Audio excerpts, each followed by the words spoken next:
दिल्ली के जंतर मंतर पर स्वर्ण समाज के आंदोलन को लेकर के लगातार अपडेट आ रही है। एक अपडेट ऐसी भी है कि गाजियाबाद के डासना से मेरे साथ इस वक्त जुड़ चुके हैं पंडित प्रदीप शर्मा। और आज वो स्वर्ण समाज को लेकर के आज क्या अपडेट देने वाले हैं, क्या पूरा मामला है, क्योंकि इस वक्त पुलिस ने उन्हें अरेस्ट किया हुआ है, हाउस अरेस्ट किया हुआ है। बात करेंगे, क्या कहना चाहेंगे जो कल जो ये पूरा प्रकरण हुआ है जंतर मंतर पर। जंतर मंतर पर जो प्रकरण चल रहा है उसको देखते हुए लगता है आपको कि हमारी आवाज दबाई जा रही है, लाठियों से पीटा जा रहा है स्वर्ण समाज को।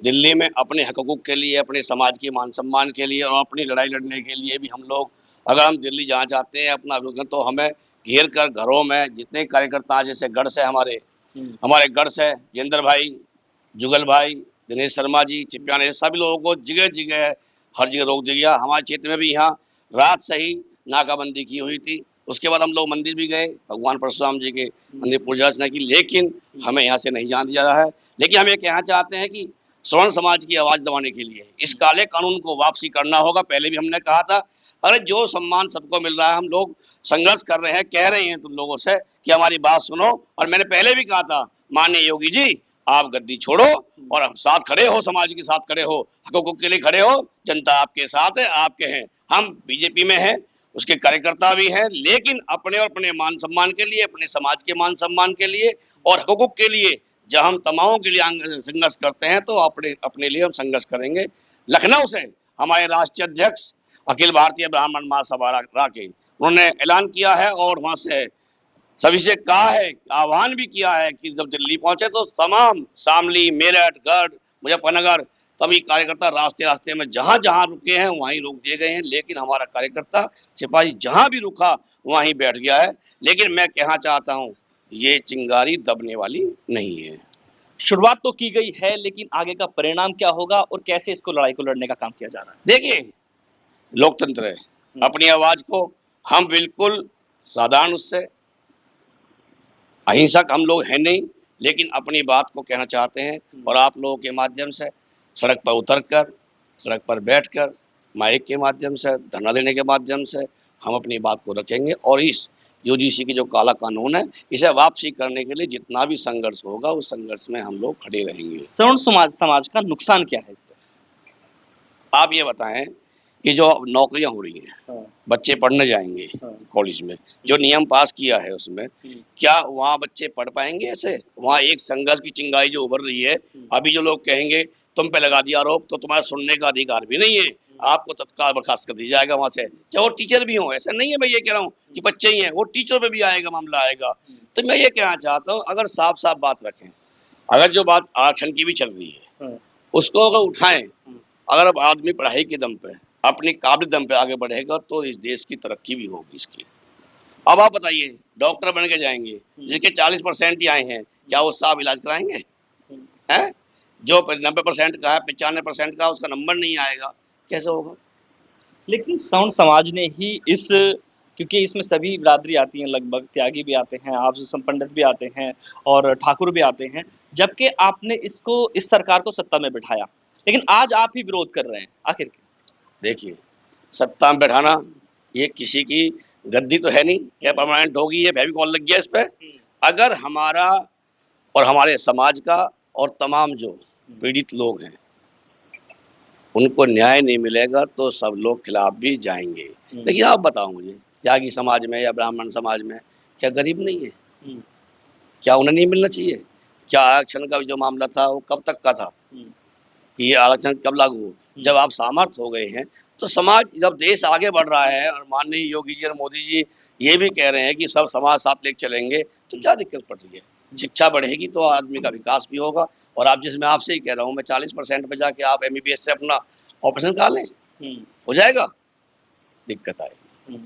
तो हमारे राष्ट्रीय अध्यक्ष ने, बीमार हैं वो, लेकिन उन्होंने वहाँ से, लखनऊ से आह्वान किया है कि गाजियाबाद से, नोएडा से और गढ़ से, शामली से, मेरठ से, बागपत से सभी कार्यकर्ता दिल्ली कूच करने को, और इस आंदोलन को, जंतर मंतर के आंदोलन को अखिल भारतीय ब्राह्मण महासभा का पूर्ण समर्थन, पूर्ण सहयोग। एक सवाल मेरा और भी आपसे कि आपका ही कहना था, आपकी पार्टी के लोगों का कहना था, कार्यकर्ताओं का कहना था कि ये जो पार्टी है ये जब कोई बिल लेकर के आती है तो ये पीछे हटने वाली नहीं होती है, लेकिन आज अपने ही बिल को लेकर के जो आपके विरोध में आ रहा है उसको हटाने के लिए आप देखिए कर रहे हैं। देखिए एक बात हुँ, जहाँ रह के हुँ, हमारा विरोध, मैं ये नहीं कहना चाहता कि भाई इसका विरोध है, लेकिन आप जहाँ रहो हुँ, आप दब के नहीं रह सकते। हुँ, आपको अपने हकूक के लिए वो लड़ना पड़ेगा। हुँ, आप घर में भी 2 बच्चे हैं, हुँ, अपने मांग सब करते हैं, हुँ, लेकिन दोनों भाई भी लड़ते हैं पापा से हुँ, कि भाई ऐसा नहीं करना, ये करना है। हुँ, लेकिन निर्णय जो है वो साफ होना चाहिए बिल्कुल। और जो निर्णय हो वो देश के हित में हो, समाज के हित में हो हुँ। कि हम सब भी इसी भारत के निवासी हैं। दिल्ली पुलिस द्वारा कल जंतर मंतर पर जो आंदोलनकारी थे, इस आंदोलन को कर रहे थे, कल उन पर लाठीचार्ज किया गया है। बसों में भर के डिटेन किया गया है और लगातार देखा जाए तो उत्तर प्रदेश में और अन्य जिलों में और अन्य राज्यों में जो है जो इस विरोध में शामिल होने के लिए निकल रहे थे, उनको डिटेन किया गया है, उनको हाउस अरेस्ट किया गया है। इस पर क्या कहना है? देखिए, जो लाठीचार्ज की है उसकी मैं घोर निंदा करता हूँ और अखिल भारतीय ब्राह्मण महासभा के राष्ट्रीय अध्यक्ष और तमाम कार्यकर्ता उसकी घोर निंदा करते हैं उसकी। अगर लाठियाँ बरसानी है तो लाठियाँ बरसाएँ, हम लाठियाँ भी खाएँगे। लेकिन इस आंदोलन से हम पीछे हटने वाले नहीं हैं। पहले भी मैंने आपसे बाइट में कहा था और फिर कह रहा हूँ मैं, इस आंदोलन को हम लोग उस सिरे तक ले जाएँगे कि ये चाहते हैं कि विद्रोह हो।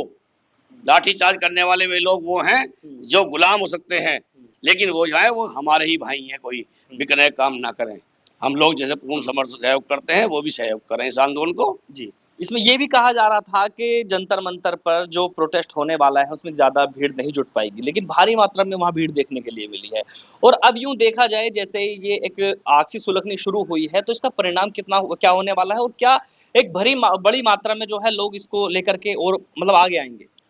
अखिल भारतीय ब्राह्मण महासभा और तमाम संगठन हुँ, इस आंदोलन में पूर्ण भूमिका निभा रहे हैं और जगह-जगह मैं कहना चाहता हूँ आपके माध्यम से, हर जिले में हर शाम की एक-एक मीटिंग चल रही है, हुँ। जागरूक किया जा रहा है और वो जागरूक करने के बाद एक दिन चिंगारी चलते-चलते गई एक आग का गोला ना बन जाए, तो इसको समझ पंडित लेने जी, की बात जिस है। तरह से आपका कहना है कि हम गद्दी पर बिठा सकते हैं तो उतार भी सकते हैं, बिल्कुल पहले क्योंकि कहा इनमें था। फेविकोल नहीं लगा हुआ नहीं, है। नहीं, नहीं। लेकिन जिस तरह से 2027 के चुनाव भी आ रहे हैं और जिस तरह से आप लगातार विरोध प्रदर्शन कर रहे हैं और चीज़ें और भी सामने आ रही हैं, अगर ये सुनवाई नहीं की जाती है तो क्या ऐसा तो नहीं है कि भारतीय जनता पार्टी, क्योंकि आप उनके कार्यकर्ता भी हैं, क्या उसको उत्तर प्रदेश में नुकसान तो नहीं पहुँचने वाला? देखिए, उससे पहले मैं अपने समाज का हूँ पहले और हाँ। जो आदमी अपने समाज का नहीं है, वो किसी गैर समाज का हो सकता भी नहीं है। पहले हम अपने समाज के हैं और समाज के साथ खड़े हैं।